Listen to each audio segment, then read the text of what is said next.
Saudara, saya sedang berada di Rumah Adat Mamuju melaporkan saat ini eh, lebih dari 100 pelajar sekolah SD dari 7 SD yang ada di Kota Mamuju sedang melakukan latihan.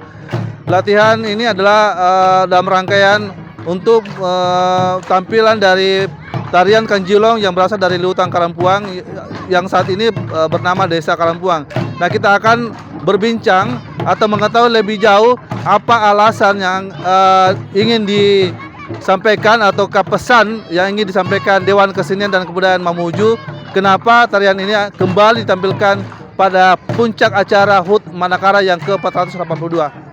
Baik saudara, saya sudah bersama dengan Ketua Dewan Kesenian dan Kebudayaan Mamuju, Bapak Irwan Satya Putra Pababare, yang merupakan mantan Wakil Bupati Mamuju. Iwan, ini kita melihat di belakang ini sementara latihan Pak, sudah hari kelima. Ini akan dibawakan nanti tarian Kanjilong. Nah, kita kata bahwa tarian Kanjilong ini sendiri masih cukup asing ya. Bukan asing, tetapi mungkin barangkali masih banyak masyarakat yang belum tahu mengenali kenapa bisa muncul tarian ini, Pak. Kira-kira alasan kenapa sampai akhirnya tarian ini dimunculkan kembali, Pak. Ya. Terima kasih banyak Pak Rahmat. Alhamdulillah teman-teman dari DKKM dalam rangka untuk memperingati Hari Jadi Mamuju yang insya Allah kurang lebih sekitar 3 minggu ke depan lagi. Dan kami dari DKKM sengaja menampilkan tarian seperti ini itu dalam rangka mengangkat kembali budaya-budaya yang ada di sini. Kebenaran dalam kegiatan ini kami kolaborasi dengan Mbak Vero. Ini adalah kegiatan Manakara Fair. Kemudian kami kerjasama dengan Dewan Kesenian Kebudayaan Mamuju. Dan ada beberapa item kegiatan, memang bukan hanya Kanjilong, termasuk ada beberapa lagu-lagu daerah sekaligus tarian yang kami kolaborasi antara modern dengan tradisional. Khusus untuk tari Kanjilong ini dalam rangka opening pembukaan acara Manakara Fair nanti yang insya Allah akan dihadiri oleh Menteri atau Dirjen, sehingga ini adalah sebuah kesempatan emas buat kita yang ada di Mamuju untuk menampilkan tarian ini. Memang tarian ini adalah tarian asli dari Mamuju, tari Kanjilong, namanya Kanjilong Kajak Boko atau Magarumbing. Memang karena secara tematik ini memang kita ingin menampilkan potensi bahari, kelautan. Nah, tarian ini adalah tarian daerah pesisir pantai dan ini menggambarkan bahari. Akhirnya keputusannya ini yang kita tonjolkan dan kita akan melibatkan anak-anak SD kurang lebih 200 orang berkolaborasi dengan penari Kanjilong yang sudah senior nantinya. Dan keyakinan saya mudah-mudahan ini akan menampilkan sebuah hiburan yang baik, sangat menghibur, dan sekaligus budaya kita, budaya kami yang ada di Mamuju ini bisa terangkat kembali. Ya.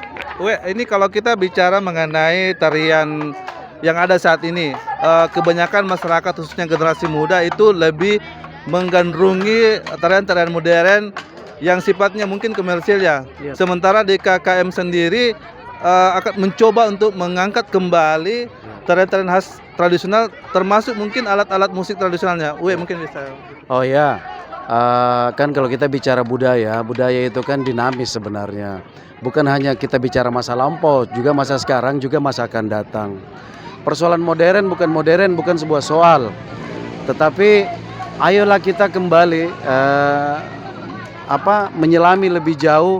Ada nilai-nilai leluhur yang menjadi warisan hari ini, dan itu syarat makna secara filosofi kehidupan dan lain sebagainya yang kemudian ini kita akan tampilkan kembali. Saya setuju kita kenal K-pop. Kita bisa Mobile Legend boleh dan lain-lain boleh. Tapi jangan lupa bahwa kita punya tradisi, kita punya kebudayaan yang harus kita jaga sama-sama. Dan hari ini DKKM juga kita tidak sekali lagi kita tidak risih dengan hal-hal yang modern. Tapi jangan lupa bahwa ada warisan para leluhur yang juga tidak kalah nikmatnya ketika itu ditampilkan dengan baik dan dikemas dengan baik. Iya.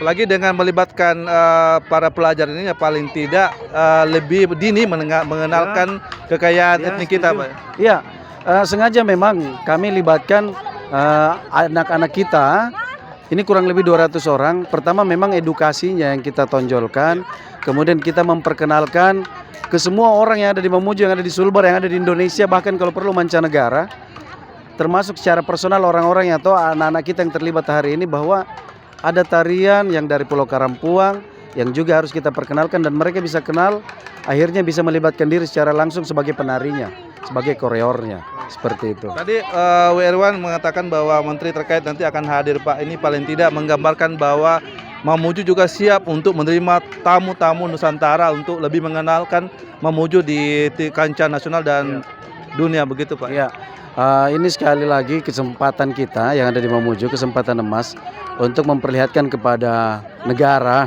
kepada Jakarta, kepada Indonesia, kepada para tetamu yang datang pada saat itu, kita ada kebudayaan, kita ada tarian, kita ada nyanyian, dan selama ini kan kita paham bahwa Sulbar ini adalah daerah provinsi yang termuda di Indonesia, tetapi secara entitas perlu untuk kita memperkenalkan walaupun kita muda, gitu. Nah, ini adalah kesempatan emas untuk memperkenalkan budaya itu, dan kita memperlihatkan kepada menteri ini tidak kalah serunya dengan tari Bali, tidak kalah serunya dengan Jaipongan, tidak kalah serunya dengan tari-tari daerah lain, dan insya Allah mudah-mudahan ini bisa menarik, begitu. Tari kolosal ini menjadi sebuah entitas kebaharian yang ada di Mamuju, khususnya bahwa di Mamuju ini ya memang sejak dahulu memang dikenal punya pola-pola ulung, mungkin begitu Pak. Iya, ini tari Kanjilo Kanja Boko ini kan gambaran masyarakat pesisir. Makanya yang muncul itu adalah alat dayung untuk apa? Mengayuh, bose namanya di sini, dayung bahasa Indonesianya. Kemudian ada beberapa alat musik bambu yang itu asli punyanya adat istiadat yang ada di Mamuju. Ada berapa Pak? Maaf saya potong, ini ada berapa alat musik? Ada kato-kato, kemudian garumbing, jepe, kanjilong, santung, dan gulintang. Iya benar, itu. Jadi alat-alat musik inilah yang, dan mereka semua 100% dari bambu. Iya. Ya, dari bambu semua, dan iramanya ya entahlah itu sudah ada sejak dahulu. Termasuk sairnya juga, memang ini sairnya memang dari dulu ada. Dan itu mungkin pada latihan ini tidak dinyanyikan, belum sempat. Mungkin hari ke-6, hari ke-7 lah, mungkin sudah masuk di fase itu. Dan alat musik ini dapat dibuat secara lokal di daerah-daerah setempat. Dan bahannya juga lebih mudah ya. Bahannya mudah ditemukan di seperti Pulau Karampuang atau yang ada di daerah Mamuju ini. Ya. Baik, sebelum kita mengakhiri bincang ini Pak W. Irwan, kira-kira apa yang ingin Bapak sampaikan kepada generasi muda, kemudian para pegiat seni, agar bagaimana seni-seni khas tradisional kita ini tetap bisa lestari dan paling tidak tergerus oleh zaman Pak? Ya. Dalam rangka untuk melestarikan kesenian dan kebudayaan Mamuju, saya mengajak kepada seluruh saudara-saudara saya, orang tua saya, adik-adik saya, walaupun terkadang milenial adalah sebuah kosakata yang sudah tidak asing hari ini di telinga kita, tetapi itu tidak harus meninggalkan warisan masa lampau. Ayo kita membuat warisan ini tetap diterima semodern apapun kita hari ini. Dan di sana ada nilai-nilai yang luar biasa, memiliki sebuah nilai yang baik dalam hidup dan kehidupan. Jangan malu, ayo kita berbudaya. Sebab orang yang berbudaya memiliki karakter, dan orang yang memiliki karakter adalah orang yang punya citra diri yang baik. Baik, terima kasih W. Irwan sudah bincang bersama dengan TVRI. Mudah-mudahan puncak acara HUT Manakara yang ke-482 bisa terlaksana dengan baik dan lancar. Dan saudara, pada akhirnya kami menyampaikan bahwa bangsa yang besar adalah bangsa yang menghargai budayanya. Semoga dengan penampilan anak-anak kita nanti pada HUT Manakara yang ke-482 di Pantai Manakara 14 Juli 2022 mencerminkan bahwa pemerintah dan masyarakat Mamuju tetap ingin agar budaya dan etnik khas tradisional di daerah ini bisa tetap lestari dan terjaga sepanjang masa. Terima kasih, saya Rahmat Hanafi melaporkan.